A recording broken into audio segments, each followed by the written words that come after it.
affordable housing is such a challenge in Austin because we're very popular. Right. So there is a economic supply-demand challenge that we've got. The solution we don't want to pursue is to make Austin a bad place to live. Right.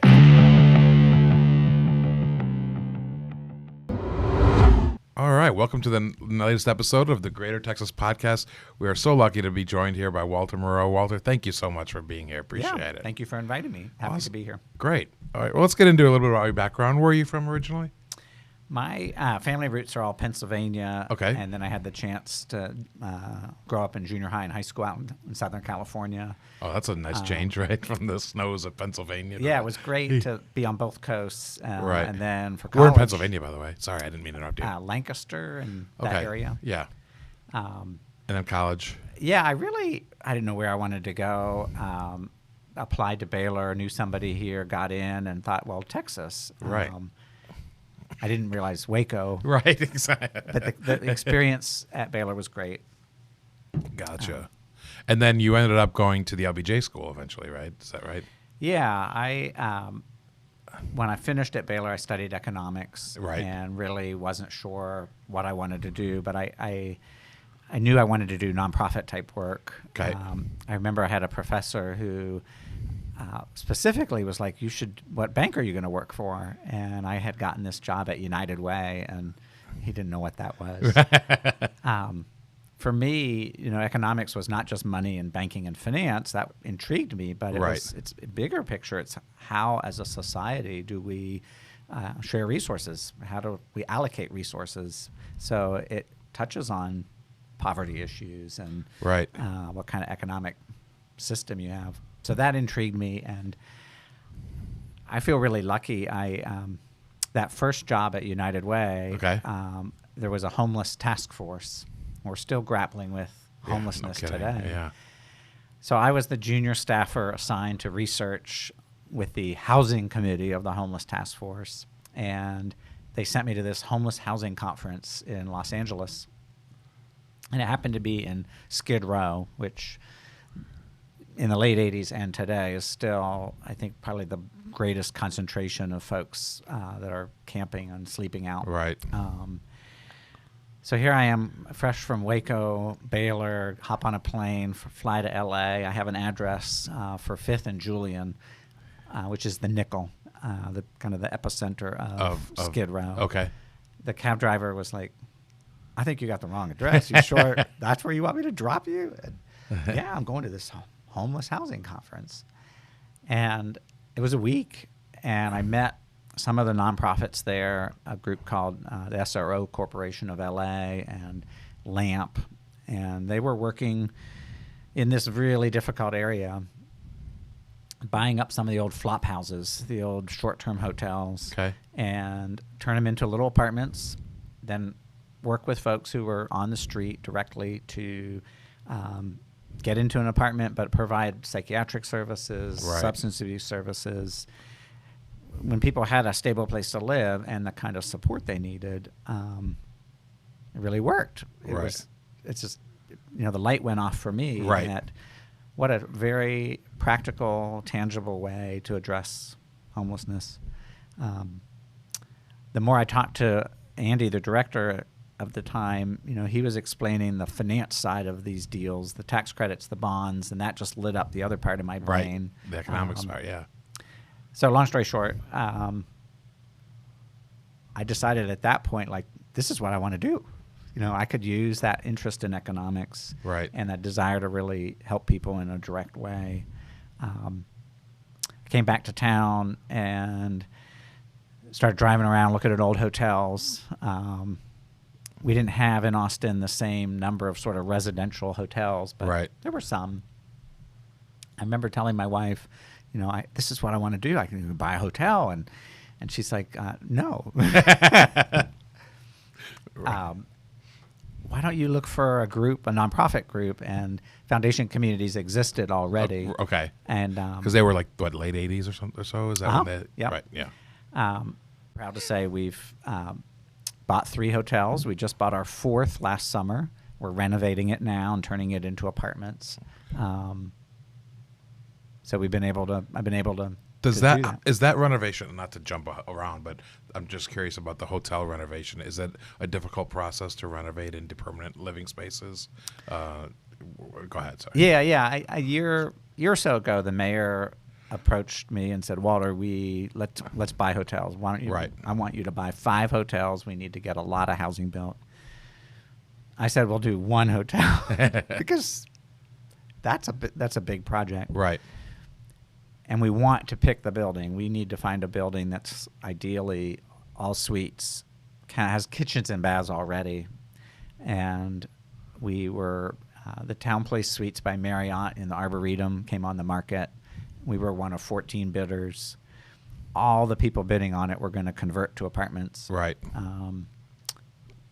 Conventional market rate. But, right. The investment firm out of Chicago called to interview me as a buyer, which I've not. That's the first time I had that happen. Yeah. And I was pretty candid with them that, we're a nonprofit. We're going to serve the homeless.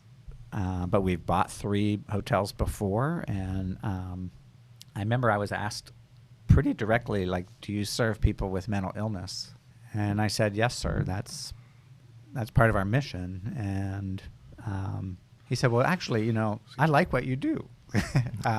This is an SRO, right? And I said, yeah, how do you know that architectural term, single room occupancy? Right. And he said, well, I have a cousin who lives in Atlanta and has had some brain health issues, and we finally got him into an SRO there a few years ago. He's doing great now, and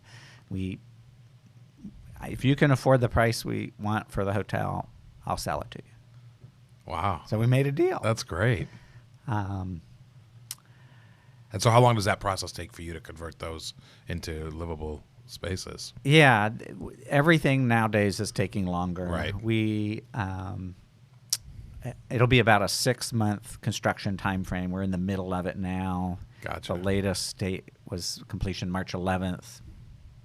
It'll probably be a few more weeks beyond that. And I know how that goes. Yeah, exactly. But they're taking all the carpet out, and they're laying tile right now. We have to build a community kitchen space for people to gather, social work offices, put in mailboxes, a resident laundry room. But altogether, from the mayor phone call to say buy a hotel to when we get to welcome folks home, it'll be 2 years.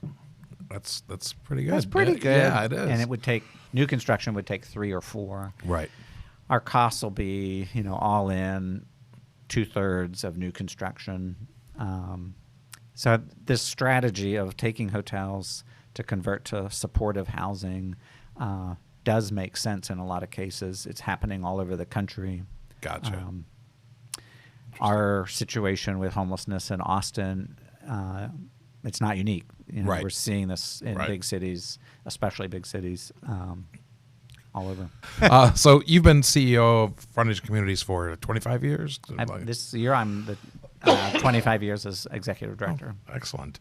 Why don't you tell us a little bit about Foundation Communities and its mission? And I know it's obviously you have housing, but it's more than just housing. So if you could tell us about it. Yeah, I'll share kind of how we got started. Yeah. In the 80s, there were a few founding board members, Larry, Peter, Mary, and Francie Ferguson, the founding director. They all had in common they were involved in the student co-op housing at UT. Okay. Real estate guy, corporate exec, couple hippies. I think that's fair to say, but it was a typical Austin group. And they had the idea of this works for students as co-op housing. There's a sense of community. It's affordable. It's owned as a nonprofit. What if we did the same thing for families and kids? It was visionary. In the 80s, Austin was still, I like to say it was cheap and we were weird. Right. We're still kind of weird, but we're not cheap anymore. We're not cheap anymore. No. They bought in the late 80s a little mobile home park. The seller financed it. I think it was the worst piece of real estate in Austin. And a year later, they gave it back. Francie got her MBA at UT. They reorganized as Foundation Communities. And then in the late 80s, real estate had crashed in Austin. You could could buy any apartments in town if you had some cash. So they got some grants. They bought the Sierra Ridge apartments, then Cherry Creek and Buckingham. I joined a few years later, and the vision really has continued that we want to buy and own and maintain really beautiful housing, that there's a sense of community. The original vision wasn't to solve affordable housing in Austin, Right. end homelessness, Right. but for every community that we own, that it be a success for residents. So today we have 26 communities, Wow. north, south, east, and west, and one Right. downtown. Yeah. We have about 7,000 residents. Wow. We're still not solving affordability. We're Yeah. not ending homelessness. Right. But for 7,000. For 7,000 residents. Exactly. Yeah. It's in the next almost 18 months, we'll grow from 7,000 to 8,000 residents. We've got 3 new communities getting ready to open next year, early next year. That's great. A big part of our model is we describe ourselves not just as housing, but housing and services. Right. We're not interested in just a cheap apartment. We want to provide, where it makes sense, the education programs, health programs, financial programs. If they're right outside your doorstep, like English classes if you're learning English, or after-school programs for your kids, or a health fair, or the vaccine clinic, food pantries, people take advantage of it because it's right there. Right. And then people build community, Right. supporting one another. So is the goal for your residents to help them eventually move out of foundation communities, or is it a long-term stay usually? That's a good question. Our tagline is to create housing where families succeed. And success is different. For some families, maybe exiting homelessness, success is to boost their income, have a stable place to live. Most likely they're going to rent for many years. Right. There's no time limit. For other folks, it may be get back on your feet and graduate and move on. And families get married, Right. divorced, households change, kids come and go. So it all depends on the situation, basically. Exactly. Gotcha. Interesting. I want to ask you and this is kind of off what we're talking about, but when you bring up homeless housing, I've read a lot about sort of the housing first model, and I just want to get your thoughts, because I'm not an expert in this area, and so is that model a good model in general? You think it works? Seems to work in other communities, but I was just curious of your thoughts on general on that. Yeah, the general philosophy makes sense, that if we're going to help somebody who's homeless, having a stable place to live allows you to address other issues in your life. As a slogan, I think it's missing. It's housing first, as if that's a magic and that just solves everything. The services are first, or Right. housing. I don't know I haven't come up with the right way to say it. It's housing first and services right behind it. Right. I do think we really believe in dedicated, purpose-built community to help people make that transition. There's some people who believe in more of a scattered site. You could take somebody off the street that's been chronically homeless and put them in any empty apartment. That may work for some, but makes it much harder to provide the services people Right. need. So yeah, housing first is held up as sort of this panacea, and it solves everything, and it's got limitations too. One thing, and just the research I've done and talking to people, is when we're dealing with people who experience homelessness, people who aren't familiar, and I was in this category, and I still am, in to a large respect, look at them as a homogeneous sort of lot, and it's not the case, right? Like people are homeless for a lot of different reasons, and everybody needs to be kind of treated in a different way, I assume, right? Yeah, absolutely. 20 years ago, we opened our first supportive housing community. It's Garden Terrace. It's down on William Cannon in South Austin. Okay. It was an old nursing home, not a hotel. Gotcha. We'll never do that again.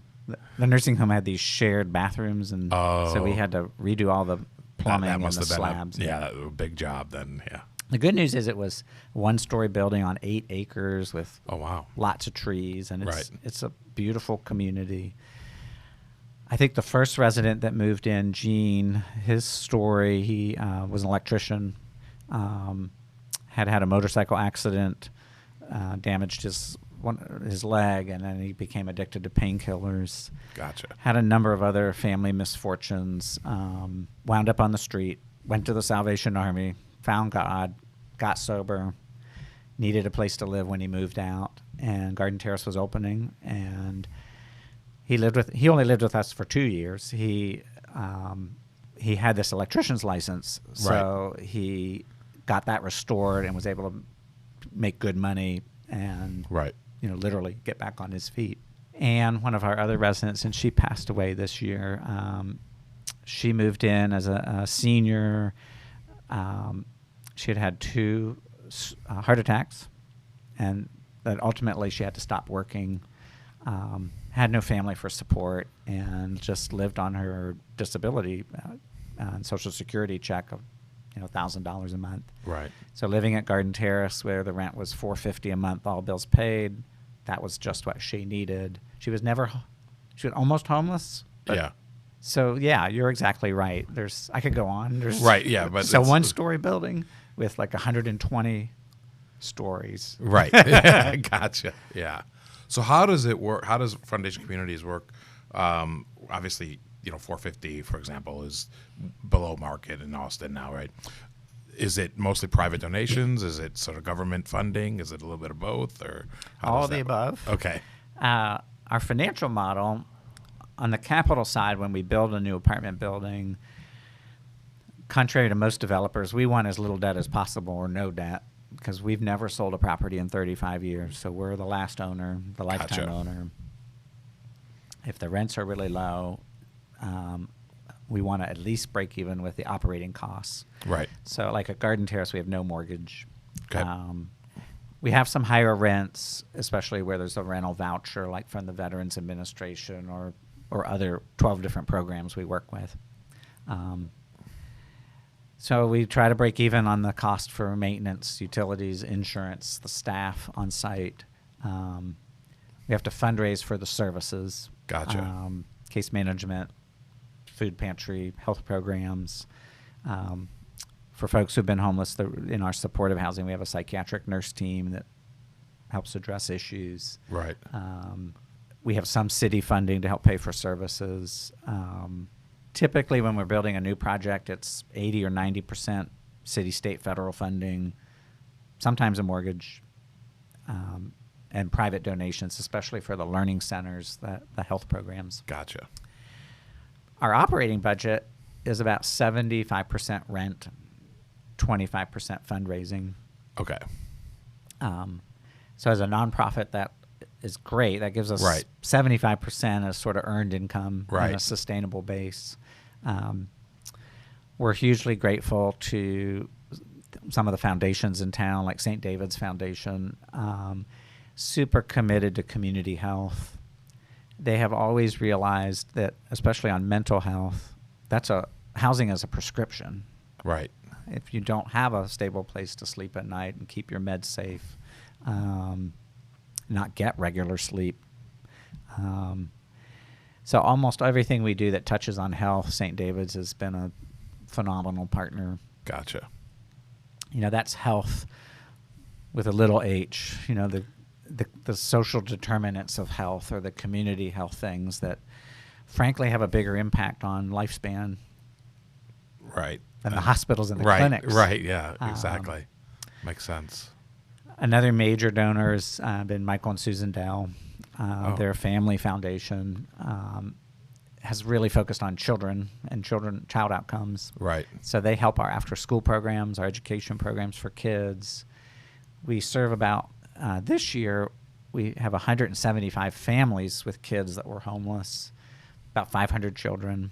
And Michael and Susan Dell have been great supporters of helping those kids. And then we rely on private donations. Our tax assistance program, we actually have a grant from the IRS. Oh. We like the IRS. Right. Feel like they're good to us. Right. Interesting. It's an interesting grant because yeah. the IRS wants people to file their taxes, file them correctly, Right. and for lower income families to get whatever refund they are due and entitled to under Right. law. We do income taxes for nearly 20,000 families with an average refund of about $2,000 from the child tax credit, the earned income tax credit, education credits. Right. And now, like the people who are doing that, are they full-time employees or are they volunteers? We have about 500 volunteers. Okay. Anybody listening right now, now is the season to Right. sign up, and we'll train you. We have a dozen volunteer opportunities. I shouldn't play favorites, but I'd say doing taxes is probably my favorite because you'd think it's dry or dull, but volunteers spend an hour with a family. Right. You get to know a lot about them, their employment, their kids, and then generally you get to settle any fears and worries, and you get to deliver good news that they're getting a refund. Yeah. People hug you, they cry, they bring you tamales and cookies, and it's a very emotional program.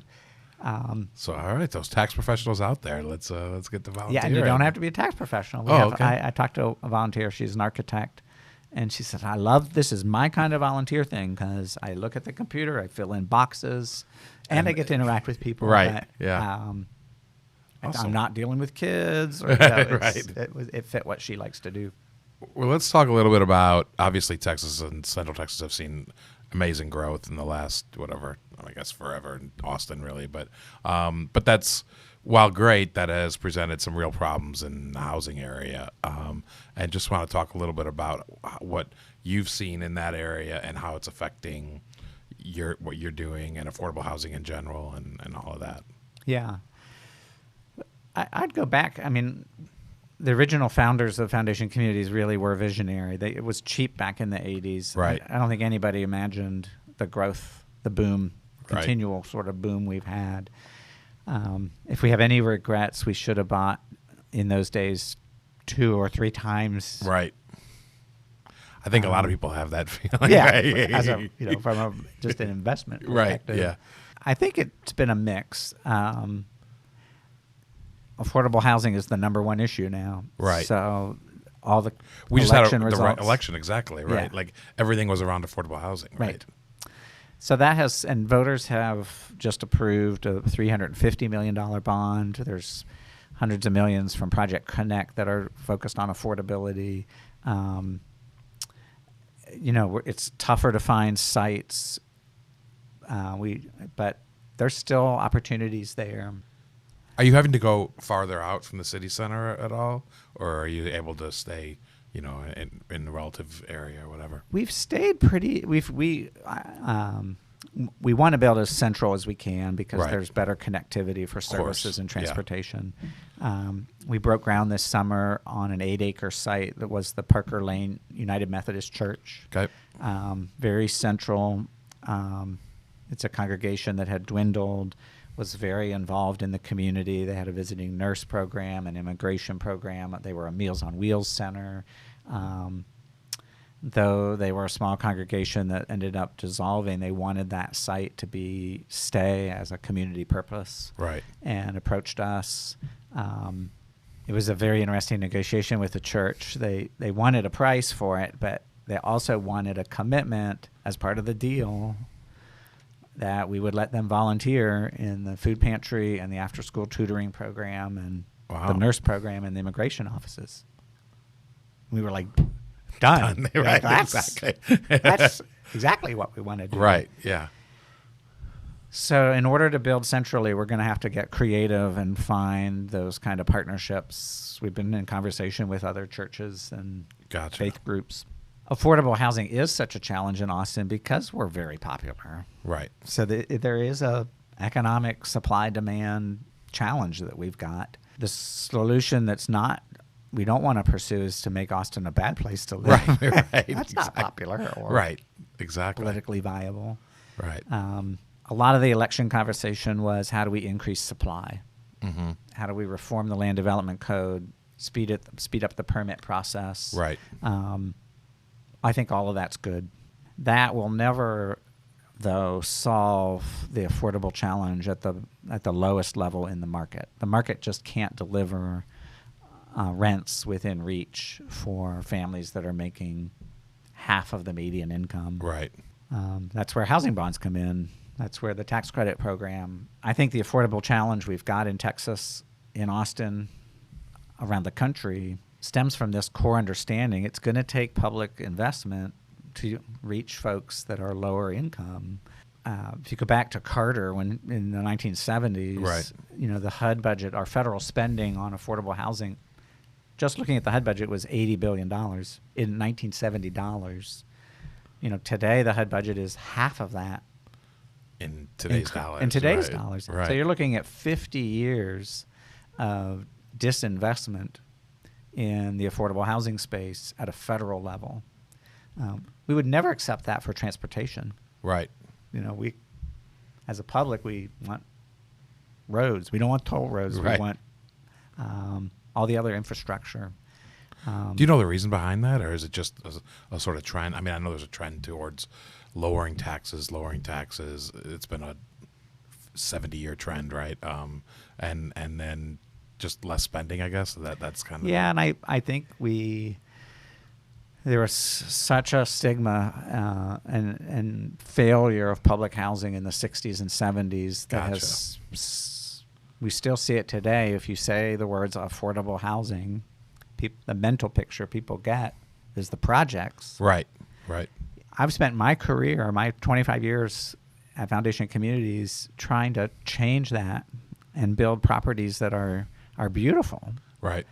I've toured the one downtown here on, what is that, 11th? Capitol Studios. Yeah, it's beautiful. Yeah. People don't know that that's affordable housing. Right. We're right across the street from the Capitol. Exactly. Yeah, right. Yeah. People that I know, the condos that are across from the La Quinta, yeah, that's us. Yeah, exactly. And for listeners that maybe live north, south, east, west, you've driven by Trails at the Park or Homestead on Slaughter Lane. Cardinal Point is off River Place Drive in the Four Points neighborhood. Right. It's a beautiful property. If you see our logo and you start to realize, I didn't know that was affordable housing. Yeah. Awesome. Right. That's the reaction we want. We've shown, we believe, affordable housing, people should be proud to live there. Mm-hmm. That's the best security we can create, and keeping that property spotless and nice flowers and curb appeal, and should be an asset to the neighborhood. Right. So you talked about how the market just can't produce. It's not going to produce housing that's going to be affordable to 50% median income folks. So it's got to be subsidized, right? And is that like you said, a federal level, a state level, a local level, all of the above, or what? Who's really in charge of that? I would say all of the above. What's happening because the federal disinvestment in affordable housing, local and state groups are having to step up. Okay. We haven't seen so much in Texas, but certainly on the local level, the first affordable housing bonds in Texas were in Austin in 2006. Bonds have passed now in Houston, Dallas, Fort Worth, San Antonio as a response. Right. Been controversial, but in LA, they passed $1 billion bond just for homeless housing to try to address the real crisis that they've got. The controversial piece has been that passed 4 or 5 years ago, and they're just now getting going. New projects built because it takes a while. Yeah. And meanwhile, the situation there's gotten even worse. Are there any, like you talked about, like it's good that we're going to talk about the land development code and all of that.